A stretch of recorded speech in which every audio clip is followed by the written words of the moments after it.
Back on Energy Matters, and we continue now with Luke Popovich. Luke is Vice President of External Communications for the National Mining Association in Washington, D.C. Luke, how you doing? How about you guys? Doing fabulous. Thank you very much. We regularly on the program get a chance to talk a little bit about the coal industry, lignite industry in North Dakota, and talk often about the reliable, affordable energy that it provides us. And, one thing I've noticed is obviously we have a little bit of a different the entire industry seems to have a weight that's been lifted off their shoulders given the fact that the gun that, quite honestly, was pointed right at the head of the industry from the previous administration is no longer pointed at us. And also the gun is no more loaded, and now we actually have an idea of recognition of some of the goods. So I imagine that has to feel pretty good for you, Luke, huh? It really does. It's been a dramatic change that, in fact, very few of us in our industry expected, and particularly in so short a time. When you consider we've gone from 8 years of a government in Washington that was dedicated to our destruction to now 8 months of a new government that seems to be dedicated to helping us back on our feet. So you really can't have a bigger change in the political spectrum here in Washington than we've seen in this regime change and the impact on coal. What will be the result of that? What I would love to quantify. I don't know if it's possible, but it'd be fun to quantify the amount of energy, the amount of hours, the amount of time, effort, the whole thing. Right. We're fighting, right? I mean, just fighting a battle to try and stay alive. And obviously, there's less of that. There will always be an extreme environmental movement here that will need to be taken seriously. But with that much less fighting going on, what more can you do? Well, I think one way to express it in terms I think that most people could understand is that instead of now having to fight with one arm tied behind our back, that is fighting off regulations from our own government, we have now two arms free to compete in the marketplace. And that's always been the struggle for the last 8-9 years. We've got very inexpensive competing fuels with natural gas. We have heavily subsidized renewable fuels, particularly wind and solar as well. And then when we had to struggle and compete against these fuel sources for power generation, we also had to devote considerable resources and bandwidth to hold off our own government. So now at least we are free to compete without this regulatory burden that you mentioned. And frankly, that's all we've ever asked for. We're not asking for a bailout or subsidies. We're simply asking for the sort of balance where government is not picking winners and losers. And now at least we seem to have that finally after 8 years. You mentioned gas as providing quite the competitive environment for coal.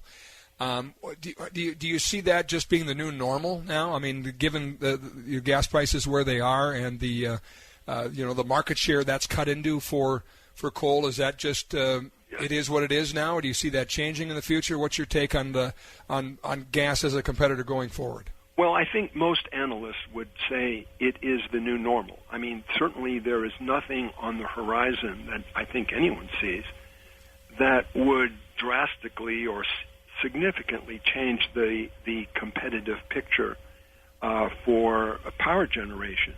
The government's official data agency for energy does predict rising natural gas prices next year and possibly the following year.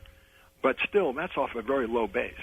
So for the foreseeable future, gas is going to be, thanks to the shale gas revolution that's helped the country, let's face it, gas will be a very formidable competitor. The one thing I think on the horizon that could be the game changer, but not in the next 2 years, more likely in the next 5 sometime, that would be if if LNG terminals are actually built and markets offshore for gas open up and our domestic industry begins to send significant volumes of LNG offshore, that would presumably have an effect on gas prices here and allow coal a little more headroom to compete in the generation market. Interesting. I want to ask you a little bit about the distinction in North Dakota of having as much coal generation as we do. Obviously, not a huge population state, so we're an energy exporter, and we're sending energy to places like Minnesota who sue us because they don't want coal, in their energy mix. But I assume they like low prices, so I've never really quite understood that. But anyway, that's the kind of stuff But despite all this coal generation we do, we have very clean air. Right, we're one of only 7 states that meet all the air quality standards. So, are we not, North Dakota, an example to counter all the environmental? How can I say this affectionately? Extremists. Opposition. Yeah. Right. Hyperbola. Right. I mean, we're the facts for countering that entire argument, are we not? Well, I think you put your finger on a very important point that's often overlooked in this entire debate. It's simply assumed by many reporters and certainly by all followers of the Sierra Club in their type that coal equals dirty combustion.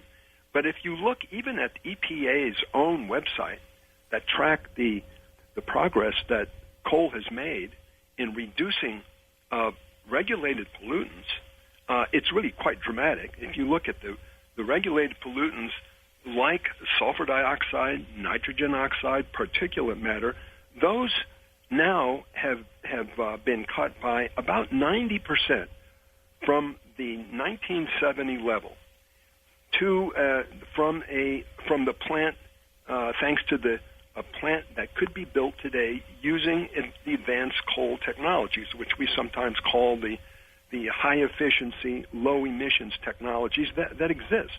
So we don't have to wait for carbon capture and storage technology. We are already making very strong progress in reducing our regulated pollutants, also having an effect. Our technologies can have an effect on reducing CO2 as well, and finally continuing this, what I would consider a 2 decades or more of steadily reducing emissions. There's no reason the coal can't do that using good technologies for the next 20 years and have the same impact on CO2 as we've had on other pollutants that EPA regulates. So I think the whole idea that coal is somehow static, it's an industry that doesn't change just because the coal in the ground doesn't change is completely wrong-headed. It's the technologies that use the coal that are changing and are making it cleaner to use. Fascinating conversation. Look forward to seeing what the future holds now that we have a Trump administration and a dramatic change of attitude towards a domestic coal industry that is, bearing fruit in many, many places. So it's fun to see for a great industry that is a big part of North Dakota's economy, big part of our energy pillar for sure. Thanks, Luke. Appreciate the time. Not at all. My pleasure, guys. Luke Popovich with the National Mining Association, Washington, D.C. Interesting take there.